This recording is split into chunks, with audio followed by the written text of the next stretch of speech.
말씀은 잠언서 21장 3절, 사무엘상 15장 22절, 잠언서 3장 3절에서 4절 말씀을 같이 놓고 설교를 하려고 합니다. 좀 전에 읽은 잠언서 21장 3절 다시 한번 읽어드리겠습니다. 공의와 정의를 행하는 것은 제사 드리는 것보다 여호와께서 기쁘게 여기시느니라. 아멘. 사무엘상 15장 22절 말씀, 사무엘이 이르되 여호와께서 번제와 다른 제사를 그의 목소리를 청중하는 것을 좋아하신 같이 좋아하시겠나이까. 순종이 제사보다 낫고 듣는 것이 순양의 기름보다 나으니. 아멘. 잠언서 3장 3절에서 4절 말씀은 제가 읽어드리겠습니다. 인자와 진리가 내게서 떠나지 말게 하고 그것을 내 목에 매며 내 마음판에 새기라. 그리하면 내가 하나님과 사람 앞에서 은총과 귀중히 여김을 받으리라. 아멘. 제가 지금까지 참 많은 설교를 해왔는데요. 이 잠언서 3장 3절에서 4절 말씀을 시청에서 시청 직원들, 소방서 직원들, 군인들, 그리고 경찰서 3개, 우리 부천시에 있는 원미, 소사, 오정 3개 경찰서의 신임회 회원들이 한꺼번에 모여서 예배드리는 자리에서 제가 이 본문을 가지고 설교를 했었어요. 근데 지금도 잊어지지가 않아요. 거기서 예배를 드리고 설교 말씀을 드린 그 공무원들이 저한테 와서 너무 은혜가 되었다. 그렇게 정말로 제가 나올 때까지 끝까지 왁수를 하면서 그런 은혜 받은 이야기를 하더라고요. 근데 그렇게 인사치레를 받아서 제가 기억에 남는 게 아니라 사실 이 본문을 설교할 때 공무원들에게 가장 어울리는 본문 말씀이 뭘까? 저들이 가장 듣고 싶어하는 본문 말씀이 뭘까라는 생각을 했어요. 그리고 하나님께서 주시는 말씀인데 저들이 그거를 마음에 새기고 아멘할 수 있는 말씀이 뭘까? 그런 생각을 했어요. 근데 진짜 그게 딱 맞아떨어졌어요. 하나님께서 제게 지혜를 주시고 저들이 듣고 싶어하는 거. 근데 듣고 싶어한다고 여기서 말하는 거는 자기 마음을 흡족하게 하기 위해서 듣고 싶어하는 그런 게 말고 하나님이 주시는 많은 말씀 중에 자기 마음에 깊이 와닿고 새길 수 있는 게 뭘까? 이제 그런 차원에서. 근데 왜 이 말씀이냐면 인자와 진리가 뭐죠? 인자는 자비예요. 자비. 자비는 남을 깊이 사랑하고 가엾게 여긴다라는 뜻이죠. 그러니까 하나님이 우리에게 주시는 아가페적 사랑 속에 들어있죠. 그 성질 속에 들어있어요. 그러니까 우리를 깊이 사랑하고 우리를 긍휼히 불쌍히 여기잖아요. 하나님께서. 그 하나님의 아가페적 사랑 안에 이 자비가 들어있어요. 그리고 진리는 뭐예요? 진실이면서 그리고 변하지 않는 우리가 따라야 돼야 할 올바른 것. 그러니까 시대가 변함에 따라서 나라가 변하고 환경이 변하고 역사가 변함에 따라서 변하는 거 아니고 영원히 변치 않는 불변하는 옳은 것, 우리가 따라야 되는 것. 이게 진리 아니겠습니까? 그 진리를 우리의 삶 가운데서 떠나지 않게 하고 그것을 내 목에 아예 매버리고 그리고 마음판에 새겨버려라. 그렇게 주님은 우리한테 말씀하십니다. 그러면 결과, 아마 거기 앉아서 설교를 들은 성도들은 결과에 집중했을 것 같아요. 결과가 뭐냐면 하나님과 사람 앞에서 은총과 귀중히 여김을 받으리라. 공무원들뿐만 아니라 누구든지 이 두 가지를 소원할 거예요. 사람 앞에 귀히 여김 받기를 원하죠. 경쟁이 치열한 곳에서 내가 사람 앞에 인정받아서 승진도 하고 내 능력도 인정받아서 그 사회생활과 직장생활이 즐거우려면 내가 나를 귀하게 여겨주는 그런 걸 받고 싶어 하거든요. 사람은. 근데 신앙인들은요, 거기서 끝나면 안 되잖아요. 사람 앞에서만 인정받으면 그건 한계가 있잖아요. 진짜 중요한 건 뭐예요? 하나님 앞에서 인정을 받아야 돼요. 하나님께 인정을 받아야 되잖아요. 그러니까 이 두 가지를 다 충족시켜 줄 수 있는 조건이 뭐냐? 그거를 오늘 하나님 말씀해 주시니까 사람들의 마음속에 아예 새겨져 버릴 거예요. 마음판에. 자비가 너의 삶에서 떠나게 하지 말라는 거예요. 누구를 봐도 불쌍히 여기고 누구를 봐도 긍휼히 여기는 그 사랑이 우리의 삶에서 떠나면 안 된다는 거예요. 그리고 진리, 올바른 거를 따르는 하나님의 말씀대로 살아가는 것이 우리의 삶에서 없어지면 안 된다라고 하나님 우리에게 명령을 하시는 것입니다. 자, 이렇게 명령을 할 때 하나님도 인정해 주시고 사람 앞에도 인정받게 해주신다고 우리한테 약속하신 거예요. 이유가 뭘까요? 하나님의 속성 때문이에요. 우리 집사님 오늘 정말 잘 말씀하셨는데 하나님이 그런 분이시기 때문이에요. 그게 오늘 본문 말씀의 잠언서 21장 3절이고요. 사무엘상 15장 22절이에요. 하나님께서 사울 왕을 초대 왕으로 이스라엘의 일대 왕으로 세우셨어요. 사울 왕으로 세울 때만 해도 사울은 겸손한 자였어요. 그리고 부모에게 극진히 효도하는 자였어요. 그리고 맡은 바 책임을 감당하는 자였어요. 그리고 그의 외모도 키도 크고 잘생겼어요. 우리가 생각하는 그런 차원의 잘생김보다는 어느 누가 봐도 호감형인 거예요. 그러니까 사람이 갖춰야 될, 사람이 사람을 인정할 만한 조건이 다 갖춰져 있는 거예요. 근데 하나님 보시기에 겸손하지, 부모에게 효도하지, 거기다가 맡은 바 책임이 강하지.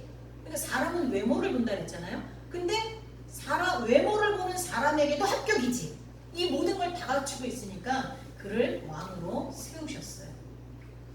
근데 사울은 얼마 지나지 않아서 폐위가 되죠.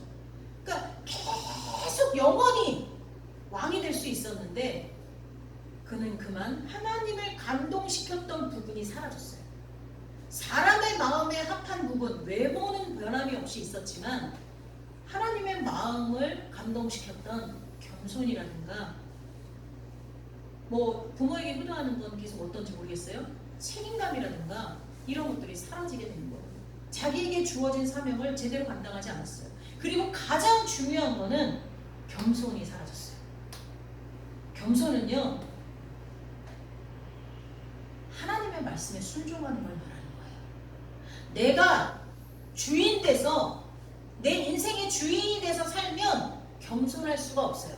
내가 왕인데 내 삶의 왕이 난데 내가 겸손할 수 없잖아요. 내 마음대로 살잖아요. 내가 계획한 대로 나의 가치관대로 내가 주장하는 대로 살아가잖아요. 사울이 그렇게 변질이 된 거예요. 겸손했을 때는요, 하나님이 주인이세요. 그래서 하나님이 말씀하시는 대로 살아가는 거예요.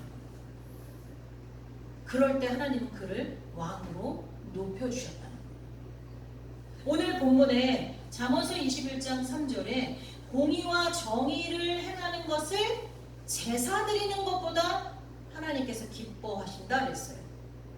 제사가 뭐예요? 오늘날 우리가 드리고 있는 예배잖아요. 예배. 그 예배보다 공의와 정의를 행하는 걸 기뻐하신대요. 그러니까 우리 삶에서 어떻게 해야 돼요?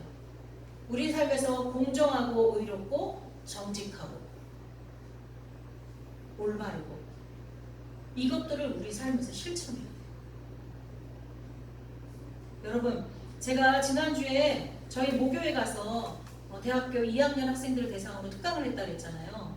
그때 지금 변하는 이 환경 속에서 기독교인이 기독교인으로서 살아남을 수 있고 기독교인의 역할을 감당할 수 있는 방법이 뭐냐, 기독교 환경과 기독교인의 자세라는 걸로 특강을 했어요. 근데 거기서 가장 중심적인 건 뭐냐, 아무리 세상이 변해도 기독교인이 기독교인이려면 거룩해야 된다. 기독교인이 세상의 빛이 되고 소금이 되려면 선한 일에 힘써야 된다. 힘써서 선한 일을 해야 된다. 이 두 가지를 강조하고 왔습니다. 여러분, 공의와 정의가 뭡니까? 공의와 정의는 하나님의 속성이에요. 그러니까 하나님께서 뭐라고 말씀하냐면요, 너희들이 여기에 모여서 나에게 와서 제물을 잡고 회개를 하고 하나님의 은혜를 구하고 성령을 구하고 모든 찬양을 드리고 이 하는 모든 예배보다 이 예배가 끝나고 돌아가서 사는 삶이 나의 속성을 담고 내가 그 속성에 맞게 너네들한테 명령한 것들을 지키면 그게 나한테 더 중요하다고 말씀하시는 거예요. 근데 사실 말하면 이 예배는 그런 것들을 하기 위해서 하나님을 만나는 장소예요. 하나님을 만나서 하나님의 속성, 정의롭고 공의로우신 하나님의 속성을 또 한 번 더 경험하고, 그리고 하나님께서 너희는 너희의 삶의 자리에 돌아가서 공평하고 의롭고 정직해라. 그게 내 속성이고 그게 너희가 나를 닮는 거고 나를 따라오는 거고 너희가 세상에 가서 빛이 되는 길이다. 세상에 가서 나를 증거하는 길이다. 라고 말씀하시는 소리를 듣기 위해 이 자리에 앉아 있는 거예요. 또 한 번 듣고 또 한 번 듣고. 제가 신대원 3년을 졸업하고 나서요. 저는 대학교를 일반 학부를 졸업했잖아요. 그러니까 제가 신학적으로 너무 부족한 거예요. 그래서 우리 교단의 어른이신 목사님이 오전에는 히브리어, 헬라어, 중국어를 가르쳐 주시고요. 이제 특강 강사들을 모셔서 그렇게 가르쳐 주고 점심을 정말 기차게 대접을 해 주시고 오후에는 성경을 가르치는 시간 그거를 일주일에 한 번씩 하는 데를 3년을 다녔어요. 근데 저는요. 그 목사님이 좀 나이가 드시는 목사님이다 보니까 이 진도가 안 나가는 거예요. 와 진짜 이게 저는 많은 지식을 얻고 싶어서 갔잖아요. 근데 이 진도가 안 나가요. 오전에는 그래도 전문 강사들이 와서 하니까 히브리어, 헬라어도 보충하고 중국어도 좀 배우고 했는데 오후에 진짜 배우고 싶은 성경이 진도가 안 나가요. 그래도 뭘 배웠는지 기억도 잘 안 나요. 너무 한 얘기 또 하고 내용. 근데 저는요 그 3년 동안 제 머리에 새기고 가슴에 새긴 말씀이 하나 있어요. 성경을 읽어라. 시작부터 끝까지 그 얘기를 몇 번 하시는지 몰라요. 근데 얼마만큼 읽으냐면 의사는 자기가 갖추고 있는 의료기술에 대해서 전문가가 돼야 된다. 그러면 목사는 뭐의 전문가가 돼야 되냐? 성경의 전문가가 돼야 된다. 100독 이상 해라. 100독 이상 해라. 매일 그 얘기를 진짜 매주 그 얘기를 하시는데 3년 동안 진짜 귀에 못이 박히도록 들었는데 저는 그게 가장 마음에 남아요. 성경을 읽으라고. 성경을 계속 읽으라고. 왜 그렇게 말씀하셨을까요? 우리는요 하나님을 알아야 돼요. 하나님이 나를 알고 하나님이 나한테 맞추는 게 신앙이 아니에요. 내가 하나님을 알고 하나님의 속성에 나를 맞춰가는 거예요. 하나님이 원하시는 거에 나를 맞춰서 따라가는 거예요. 그게 신앙이에요. 그게 신앙이에요. 근데 사울왕은 그것에 실패했어요. 처음에 사울의 그릇은 하나님이 왕으로 세울 만큼 능력 있고 출중했지만 점점 그 안에 담긴 것이 더러운 오물이 되어갔어요. 처음엔 성령을 담고 하나님의 말씀을 담았지만 나중엔 그것을 자기의 욕심으로 시기 질투로 더럽혀서 그 쓸만한 그릇에 완전히 나쁜 것을 담아버렸어요. 그래서 하나님 앞에 폐위되고 결국은 그 가문이 망하게 되었던 거죠. 그런데 그 위에 다윗은 하나님의 마음에 합한 자가 되었어요. 뭐냐? 하나님이 진짜 좋아하는 게 뭔지를 알았던 거예요. 이렇게 드리는 예배가 아니라 이 예배가 현장으로 옮겨지는 것. 이거를 하나님이 원하시는구나 라는 것을 정확하게 알았던 것이 다윗이에요.